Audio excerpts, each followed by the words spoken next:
Hindi ko pa kasi. Dumating na yung Beyblade ko, guys. Bubuksan ko na to.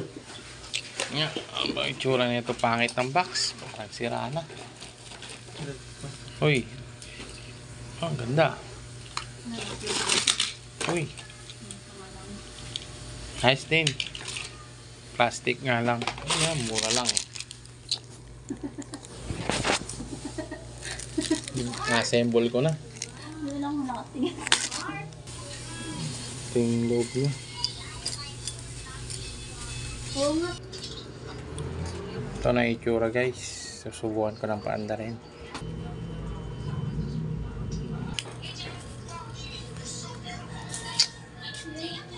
Maayos naman umikot.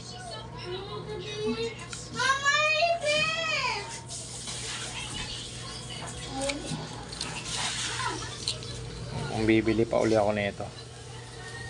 Fight, fight, fight. Ayun na.